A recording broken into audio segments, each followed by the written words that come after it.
Now, I thought I'd do another astrophotography session video style thing of basically how I go about doing things, how I do the settings, and well, just generally how I do everything, and hopefully maybe you guys might pick something up from it. So what other kind of Australiana things could I use that were in my own backyard?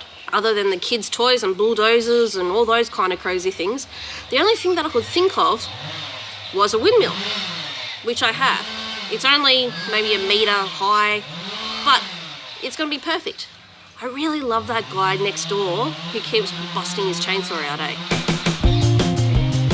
Oh! Okay, guys.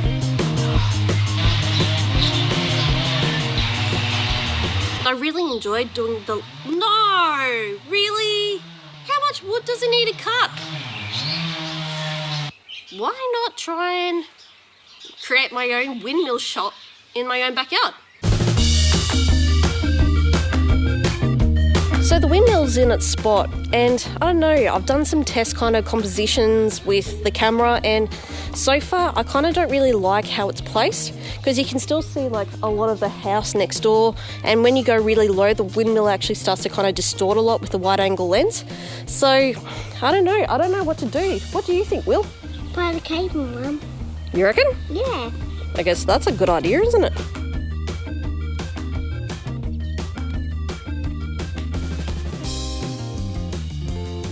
So it only probably took me a couple of minutes, but it probably looked way more painful than that. But she is in location.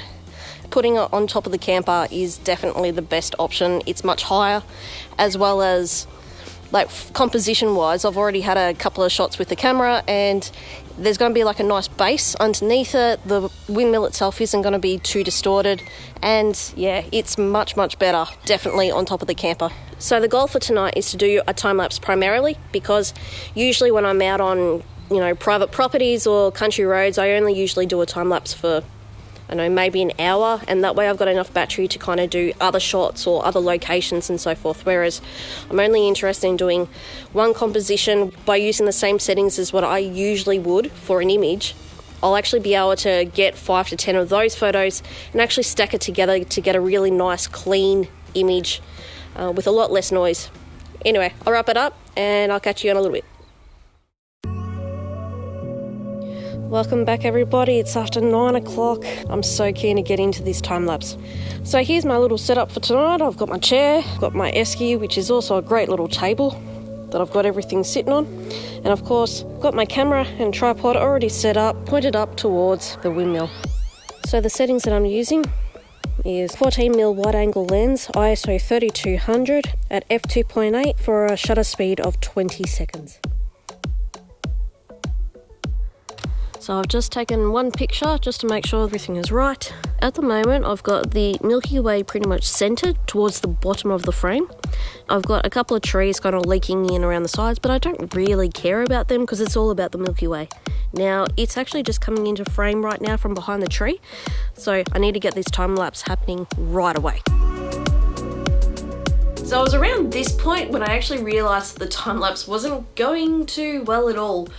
We had cops pulling somebody over at the front of the property, so the blue lights were coming through.